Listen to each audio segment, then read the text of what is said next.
എപ്പിസോഡിന്റെ തുടക്കത്തിൽ നമ്മൾ കാണുന്നത് ജി ആകെ സങ്കടപ്പെട്ട് അവൾക്ക് കോളേജിൽ പഠിക്കാനായിട്ടുള്ള ഫോമും കാര്യങ്ങളും ഒക്കെ കത്തിച്ച് കളയുന്ന ആ ഒരു ടീം അങ്ങോട്ടേക്ക് എത്തുന്ന യാങ് ആകട്ടെ അവളെ ഇത് കണ്ട് എന്താ കാര്യം എന്നൊക്കെ ചോദിക്കുകയും സമാധാനിപ്പിക്കുകയും ഒക്കെ ചെയ്യുന്നുണ്ട്. കൂടാതെ അവൾ കത്തിക്കാനായി പോയ അഡ്മിഷന്റെ പ്രധാനപ്പെട്ട ആ ഒരു ഫോം അവൻ മേടിച്ച് മാറ്റിവെക്കുന്നു. എല്ലാം ശരിയാകുമെന്ന് അവളെ സമാധാനിപ്പിക്കുന്നുണ്ട്. അങ്ങനെ പിന്നീട് നാളെ അക്വേറിയത്തിന്റെ അവിടെ വെച്ച് കാണാമെന്ന് ഒരു ചെറിയ നോട്ട് കിട്ടിയതിനെ തുടർന്ന് അത് സാങ് തനിക്ക് വേണ്ടി ഒരു സർപ്രൈസ് ഒരുക്കുന്നതാകാമെന്ന് കരുതി അവനെ കാണാനായി അങ്ങോട്ടേക്ക് പോകുന്ന ലിൻ ടെഡി ബിയറിന്റെ വേഷമൊക്കെ ധരിച്ച് പൂക്കളുമായി അവൻ അടുത്തേക്ക് എത്തുമ്പോ നീ ചോദിച്ചോ, എനിക്ക് എന്താ ചോദിക്കാൻ പോകുന്നതെന്ന് അറിയാം, ഇപ്പോഴേ എന്റെ ഉത്തരം എസ് ആണെന്നൊക്കെ പറയുമ്പോഴേക്കും ആ ടെഡി ബിയറിന്റെ വേഷം ധരിച്ചിരുന്ന പയ്യൻ സത്യമാണോ എന്ന് ചോദിച്ച് മുഖത്ത് നിന്ന് ആ ഒരു മാസ്ക് എടുത്ത് മാറ്റുമ്പോഴാണ് അത് താൻ വിചാരിച്ച കണക്ക് സാങ് അല്ല സാൻ ആണ് എന്നത് അവൾക്ക് മനസ്സിലാവുന്നത്. സാങ് ആണെന്ന് കരുതിയാണ് അവൾ അങ്ങനെ പറഞ്ഞത്. എന്തായാലും അവൾ അവിടെ നിന്ന് പെട്ടെന്ന് ആ പൂവും തിരിച്ചു കൊടുത്ത് പോകാനേ ഒരുങ്ങുമ്പോൾ അവൻ വീണ്ടും പിറകെ ചെല്ലുന്നുണ്ട്. അവനോട് ഇതെന്തായാലും നടക്കാൻ പോകുന്നില്ല, എനിക്ക് നിന്നോട് അങ്ങനത്തെ യാതൊരു താല്പര്യമില്ല, അത് നീ മനസ്സിലാക്കണമെന്നും പറഞ്ഞ് ലിൻ അവിടെ നിന്ന് പോവാണ്. പക്ഷെ അവൾ അക്വേറിയത്തിന് പുറത്തെത്തും മുന്നേ സാങ് അവളെ അന്വേഷിച്ച് അവിടെ എത്തുകയും വേഗം തന്നെ അവളുടെ കൈയും പിടിച്ച് അവിടെ നിന്ന് ഓടുകയും ചെയ്യുന്നുണ്ട്.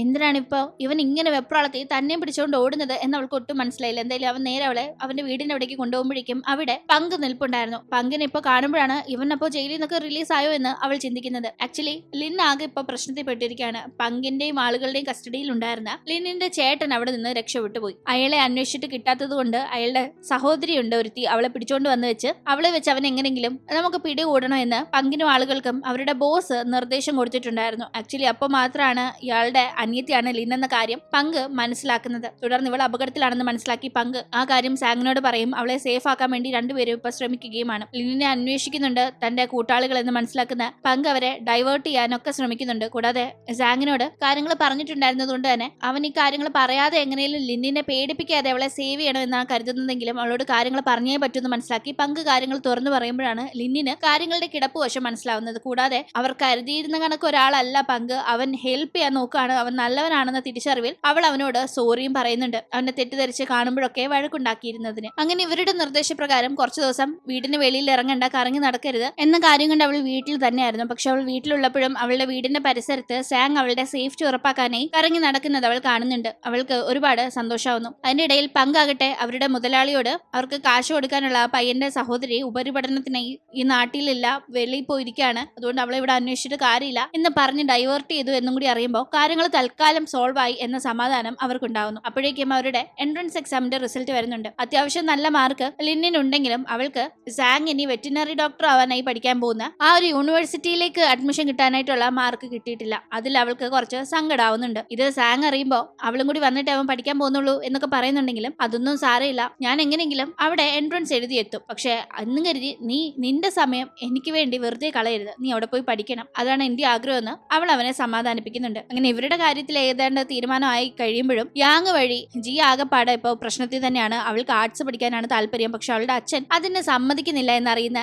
ലിൻ അദ്ദേഹത്തെ ചെന്ന് കണ്ട് സംസാരിക്കുന്നുണ്ട്. ഈ ടീം അദ്ദേഹം ആദ്യം അവൾ പറയുന്നത് അക്സെപ്റ്റ് ചെയ്യാൻ റെഡി ആയിരുന്നില്ല, പക്ഷെ ആർട്സ് പരമായും നല്ല കരിയർ ബിൽഡ് ചെയ്യാൻ സാധിക്കും, പ്രത്യേകിച്ച് അതിൽ ഇൻട്രസ്റ്റ് ആയി അതെടുത്ത് പഠിക്കുന്ന ഒരാൾക്ക് തീർച്ചയായും അതിൽ സക്സസ്ഫുൾ ആവാനായി സാധിക്കും, അല്ലാതെ താല്പര്യമുള്ള ഒരു വിഷയം പഠിക്കാനായി പോയി ഒടുക്കം അത് ആകെ പ്രശ്നത്തിലാവുന്നതിലും എത്രയോ വലിയൊരു കാര്യമാണ് എന്നൊക്കെ അദ്ദേഹത്തെ പറഞ്ഞവൾ മനസ്സിലാക്കുമ്പോൾ തന്റെ തെറ്റ് മനസ്സിലാക്കി തിരുത്താനായി ജിയുടെ അച്ഛൻ തയ്യാറാവുന്നു. അങ്ങനെ ജിയെ അവൾക്ക് ഇഷ്ടമുള്ള വിഷയം പഠിക്കാനായി വിടാനായി അദ്ദേഹം സമ്മതിക്കുമ്പോൾ അവളും ഒരുപാട് ഹാപ്പി. തുടർന്ന് അവളും യാങ്ങും കൂടി ലിന്നിനെയും സാങ്ങിനെയും ചെന്ന് കണ്ട് ആ ഒരു ഗുഡ് ന്യൂസ് അറിയിക്കുന്നുണ്ട്. ഒപ്പം ഇവർ റിലേഷൻഷിപ്പിലാണ് എന്ന ഒരു ബിഗ് ന്യൂസും കൂടി അറിയിക്കുന്നു. ഒരിക്കലും ഇവർ റിലേഷൻഷിപ്പിലാണെന്ന് അതുവരെ അല്ലെങ്കിൽ ഇവർക്കിടയിൽ അങ്ങനെ ഒരു ഇഷ്ടമുണ്ട് എന്ന് അതുവരെ യാതൊരു ഡൗട്ടും ഇല്ലാതിരുന്ന ലിന്നും സാങ്ങും ഒന്ന് ഷോക്കായെങ്കിലും അവരുടെ കാര്യത്തിൽ ഇവർ ഒരുപാട് ഹാപ്പിയാണ്. ലിന്നിനെ അവിടെ വെച്ച് കാണുന്ന ടെങ്ങും അവൾ വിദേശത്തേക്ക് പഠിക്കാൻ പോവാണ്. അവൾ സാനിനെ അധികം വൈകാതെ പ്രപ്പോസ് ചെയ്യും. വിദേശത്തേക്ക് അവൾ പഠിക്കാൻ പോകുന്ന ആ ഒരു ഗ്യാപ്പിന് സാനിനെ ഒന്നും വളച്ചെടുക്കാനായി ശ്രമിക്കരുത് എന്നൊക്കെ ലിന്നിനെ ഒന്ന് ഭീഷണിപ്പെടുത്തുന്ന രീതിയിൽ സംസാരിക്കുമ്പോൾ അങ്ങനെ ഒരു കാര്യമേ ഇല്ല, നീ ധൈര്യമായിട്ട് പോയി പഠിച്ചിട്ട് വാ, ഞാൻ എന്തായാലും അവനെ പ്രേമിക്കാനേ പോകുന്നില്ല എന്ന് പറയുന്നുണ്ട്. അങ്ങനെ ലിന്നും സാങ്ങും ഉള്ളപ്പോ അവിടെ ഒരാൾ ഒളിച്ചവരെ നോക്കുന്നത് അവർ കാണുന്നുണ്ട്. നോക്കുമ്പോൾ അത് മറ്റാരും അല്ല, ലിന്നിന്റെ ചേട്ടനാണ്. ലിൻ കൈയോടെ പൊക്കുന്നു. ആള് ഒളിവിലായിരുന്നല്ലോ, താൻ കാരണം ലിന്നിന്റെ പ്രശ്നമാണെന്ന് അറിഞ്ഞ് അവൾ ഓക്കെ അല്ലേ എന്ന് നോക്കാൻ വന്നതാണെന്ന് ചേട്ടൻ പറയുമ്പോൾ എത്രയും പെട്ടെന്ന് കാശ് കൊടുത്തു തീർത്തോ, അല്ലെങ്കിൽ ഇത് വലിയ പ്രശ്നമാവുന്നെല്ലാം ലിൻ പറയുമ്പോൾ ഞാൻ അതിനുള്ള പരിപാടിയിലാണെന്ന് ചേട്ടൻ പറയുന്നുണ്ട്. അങ്ങനെ പിന്നീട് ലിൻ വീട്ടിലുള്ളപ്പോ സാൻ അവളെ അക്വേറിയത്തിന്റെ അവിടേക്ക് വിളിക്കുന്നുണ്ട്. അവൻ എന്തെങ്കിലും പറയാൻ വിളിക്കുകയാണെന്ന് കരുതി അവൾ അവിടേക്ക് ചെല്ലുമ്പോഴേക്കും അവനാകട്ടെ അവൾക്കൊരു കിടുക്കൻ പ്രപ്പോസൽ അവിടെ കാത്തു വെച്ചിരുന്നു. അവളത് ഒട്ടും അപ്പോ എക്സ്പെക്ട് ചെയ്തിരുന്നില്ല. കാരണം ഇവനോട് എത്രയോ പറയുന്നു അവനോട് താല്പര്യമില്ല, എന്നിട്ട് ഇവ ഇങ്ങനെ പുറകെ നടക്കുന്നത് അവൾക്ക് ചിന്തിക്കാൻ പോലും വയ്യ. കാരണം അവൻ അങ്ങനെയുള്ള ഒരാളല്ലായിരുന്നല്ലോ ഫ്യൂച്ചറിൽ. അതുകൊണ്ട് തന്നെ അവൾ തീർത്ത് പറയുന്നുണ്ട്, എനിക്ക് നിന്നോടല്ല ഇഷ്ടം, എനിക്ക് വേറെ ഒരാളോടാണ്, അത് നിനക്ക് നന്നായി അറിയാമല്ലോ, പിന്നെ എന്തിനാ ഇങ്ങനെ ബുദ്ധിമുട്ടിക്കുന്നതെന്ന്. അത് പറഞ്ഞ് അവള് പോകുമ്പോ അവൻ ആകെ സങ്കടത്തിലായിരുന്നു. അവളാകട്ടെ അതിനുശേഷം അന്ന് സാങ്ങിന്റെ ബർത്ത്ഡേ ആയതുകൊണ്ട് തന്നെ അവനെ ഒരു പാർട്ടി നടക്കുന്ന സ്ഥലത്തേക്ക് വിളിപ്പിച്ച് അവിടെ അവന് സർപ്രൈസ് ഗിഫ്റ്റ് ഒക്കെ നൽകാനായി പ്ലാൻ ചെയ്യുന്നുണ്ട്. ഇതിന്റെ ഇടയിൽ തന്നെ ലിൻ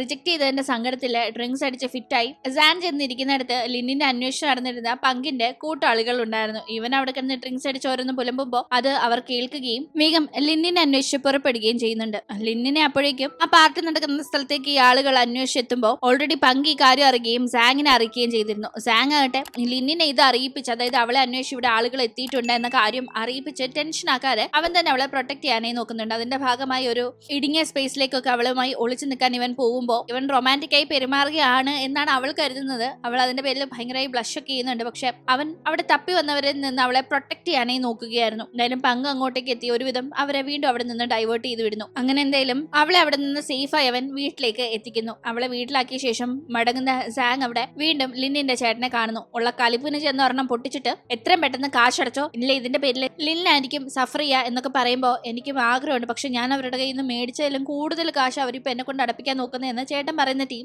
സാങ്ങിനും കാശ് കൊടുത്ത് ഹെൽപ്പ് ചെയ്യാനൊന്നുമില്ല. അവനിപ്പോ സ്കൂൾ പഠനമൊക്കെ കഴിഞ്ഞ് ഇനി അടുത്ത ഉപരിപഠനത്തിന് പോകുന്നല്ലേ ഉള്ളൂ. അതുകൊണ്ട് തന്നെ ഇത് പോലീസിൽ കംപ്ലൈന്റ് ചെയ്യണമെന്ന് അവൻ പറയുന്ന ടീം. പക്ഷെ അതിന് ഒരു ചെറിയൊരു സാവകാശം ചോദിക്കുന്ന ചേട്ടൻ അതിന്റെ ഇടയിൽ ലിന്നിനെ പ്രൊട്ടക്ട് ചെയ്യണം, താൻ എങ്ങനെയെങ്കിലും കാര്യങ്ങൾ സോർട്ട് ഔട്ട് ചെയ്യാമെന്ന് തന്നെ സാങ്ങിനോട് പറയുന്നുണ്ട്. എന്തായാലും അങ്ങനെ കാര്യങ്ങൾ മുന്നോട്ട് പോകുമ്പോഴേക്കും ലിന്നിനിപ്പോ സാങ് പഠിക്കാൻ പോകുന്ന അതേ യൂണിവേഴ്സിറ്റിയിൽ തന്നെ കോഴ്സിന് അഡ്മിഷൻ ലഭിച്ചെന്ന അഡ്മിഷൻ ലെറ്റർ അവൾക്ക് കിട്ടുന്നുണ്ട്. അവൾക്ക് മാർക്ക് കുറവായിരുന്നതുകൊണ്ട് തന്നെ അലോട്ട്മെന്റ് നടക്കാനായി കുറച്ച് ലേറ്റ് ആയിരുന്നു. എന്തായാലും അഡ്മിഷൻ കിട്ടിയതിന്റെ സന്തോഷം അവൾക്കും വീട്ടുകാർക്കും നല്ലവണ്ണം ഉണ്ട്. അമ്മ ഉടനെ തന്നെ നമുക്കൊരു ട്രീറ്റിന് പോകാന്നൊക്കെ പറയുമ്പോൾ എനിക്കിന്ന് ഒരു ചെറിയ ഡേറ്റ് ഉണ്ടെന്നും പറഞ്ഞ് അവൾ വേഗം തന്നെ വീട്ടിൽ നിന്ന് സാങ്ങിനെ കാണാനായി പുറപ്പെടുന്നു. ആക്ച്വലി അവൾക്കും സാങ്ങിനും ഇടയിൽ എന്തോ ഒന്ന് നടക്കുന്നുണ്ട് എന്ന് അമ്മയ്ക്ക് ഓൾറെഡി മനസ്സിലായിട്ടുണ്ടായിരുന്നു. അമ്മ ആ കാര്യം അച്ഛനോടും പറയുന്നുണ്ട്. സാങ് നല്ല പയ്യനാണ്, നന്നായി പഠിക്കും എന്ന കാര്യം കൊണ്ട് തന്നെ അമ്മ ഹാപ്പിയാണ്. അങ്ങനെ അപ്പോഴേക്കും സാങ്ങിന്റെ വീട്ടിലേക്ക് അവന്റെ അച്ഛനും അമ്മയും അപ്രതീക്ഷിതമായി എത്തുന്നുണ്ട്. അവന്റെ എൻട്രൻസ് റിസൾട്ട് ഒക്കെ വന്നിരുന്നല്ലോ. ഇനി അവൻ പഠിക്കാൻ പോകുന്നതിന് മുന്നേ അവന്റെ കൂടെ ടൈം സ്പെൻഡ് ചെയ്യാനായി അവർ സർപ്രൈസ് ആയി വന്നതാണ്. അപ്പോഴേക്കും തന്റെ റിസൾട്ട് അവനോട് പറയാൻ വേണ്ടി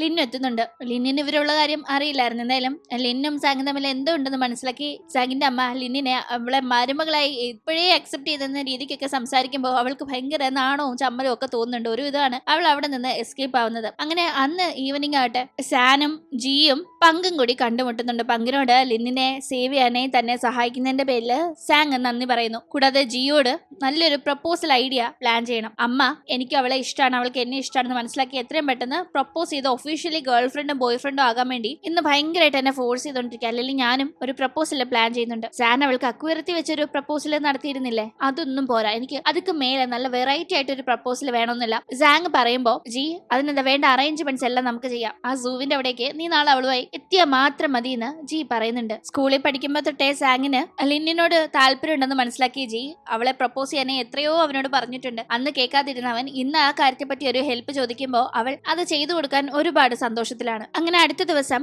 സൂവിന്റെ അങ്ങോട്ടേക്ക് ജി ലിന്നിനെയും കൊണ്ടുവരാം, സാങ്ങും പങ്കും ഒന്നിച്ചെല്ലാം എന്നതായിരുന്നു അവരുടെ പ്ലാൻ. അങ്ങനെ അങ്ങോട്ട് പോകാൻ വേണ്ടി സാങ് പങ്കിനെ കൂട്ടാനായി പോകുമ്പോഴേക്കും പങ്ക് അവിടെ ഇല്ല. അവൻ മുങ്ങിയെന്നാണ് സാങ്ങിന് ആകെ ടെൻഷൻ ആവുന്നത്. യോ ഇവനോടൊക്കെയാണല്ലോ ഞാൻ ഹെൽപ്പ് ചോദിച്ചതെന്ന് അവൻ ആകെ പാടെ സങ്കടം. അപ്പോഴേക്കും പങ്ക് ആക്ച്വലി അവന്റെ മുതലാളിയുടെയും അവന്റെ ഗുണ്ടകളുടെയും പിടിയിലായിരുന്നു. ഇവൻ ലിന്നിനെ ഇവർ പിടിക്കാതിരിക്കാൻ വേണ്ടി ഹെൽപ്പ് ചെയ്യുന്നു എന്ന് മനസ്സിലാക്കി കൂടെ നിന്ന് ചതിച്ചെന്ന് പറഞ്ഞ് പങ്കിനെ അവർ ശരിക്ക് പെരുമാറിക്കൊണ്ടിരിക്കുകയാണ്. അപ്പോഴേക്കും സൂവിന്റെ അവിടെ എത്തിക്കഴിയുമ്പോൾ ഇവരാരും വന്നിട്ടില്ലല്ലോ എന്ന് ടെൻഷൻ ആവുന്ന ജി അറിയാതെ ലിന്നിനോട് പറയുന്നുണ്ട്, നിന്നെ ഇന്ന് സാങ് ഇവിടെ പ്രപ്പോസ് ചെയ്യാൻ വേണ്ടി പോവായിരുന്നു, പക്ഷെ അവർ ഇതുവരെ വന്നില്ലല്ലോ എന്ന്. അത് കേൾക്കി നമ്മൾ ഒരു വാക്ക് നേരത്തെ പറഞ്ഞിരുന്നെങ്കിൽ ഞാൻ നല്ല ഡ്രസ്സൊക്കെ ഇട്ട് ഒരുങ്ങി വരത്തില്ലായിരുന്നോ ഷോ എന്നും പറഞ്ഞ് ചിണുങ്ങി നിൽക്കുമ്പോഴേക്കും സാങ് അവരെ വിളിക്കുന്നുണ്ട്. അവൻ പോലീസ് സ്റ്റേഷനിലാണുള്ളത്, അങ്ങോട്ടേക്ക് വരാനേ അറിയിക്കുന്നു. വേഗം അവൾ അങ്ങോട്ടേക്ക് ചെല്ലുമ്പോൾ അവിടെ അവളുടെ അമ്മയുണ്ടായിരുന്നു. അവളുടെ ചേട്ടനെ മറ്റു കാശിന്റെ ഒക്കെ പേരിൽ ഇപ്പോ പോലീസ് പിടിച്ചിരിക്കുകയാണ്. അമ്മയായിട്ട് ലിന്നിനോട് ഞാനുണ്ടല്ലോ, ഞാൻ കാര്യങ്ങൾ നോക്കിക്കോളാം, നിങ്ങൾ രണ്ടും പൊക്കൊന്നും പറഞ്ഞ് സാങ്ങിനെയും ലിന്നിനെയും പറഞ്ഞു വിടുന്നു. അങ്ങനെ അവിടെ നിന്ന് മടങ്ങി പോകുമ്പോഴേക്കും ലൈറ്റ് ഹൗസിന്റെ അവിടെ ചില പണികൾ നടക്കാണ്, അവിടുത്തെ സേഫ്റ്റി മെഷേഴ്സ് കുറച്ചുകൂടെ കൂട്ടുകയാണ് എന്ന് കാണുമ്പോൾ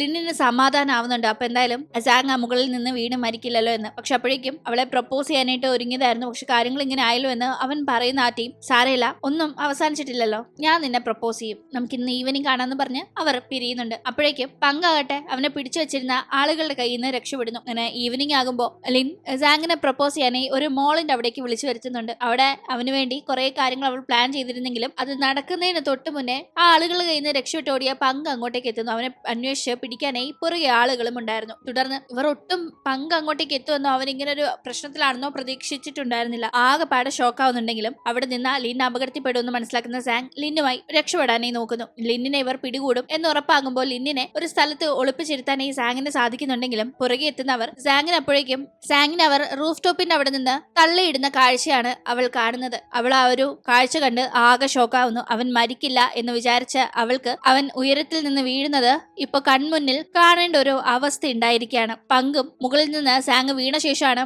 അങ്ങോട്ടേക്ക് ഓടിയെത്തുന്നത്. അവനും ഈ കാഴ്ച കണ്ട് ആകെ ഷോക്കാവുന്നു. മുകളിൽ നിന്ന് വീണ സാങ്ങിന് ശേഷം എന്തു സംഭവിച്ചു, അവൻ മരണപ്പെട്ടോ ഇല്ലയോ എന്നതൊക്കെ നമുക്ക് അടുത്ത എപ്പിസോഡിലൂടെ കാണാം. ഇനി 1-2 എപ്പിസോഡുകൾ കൊണ്ട് ഈ ഒരു ഡ്രാമ അവസാനിക്കുന്നതാണ്. അതുകൊണ്ട് മിസ്സാക്കാതെ കാണാനായി നമ്മുടെ ചാനൽ സബ്സ്ക്രൈബ് ചെയ്തും വീഡിയോ ഇഷ്ടപ്പെട്ടാൽ ലൈക്ക് ചെയ്തും ഷെയർ ചെയ്തും സപ്പോർട്ട് ചെയ്യണേ. വീണ്ടും കാണും വരെ ബൈ.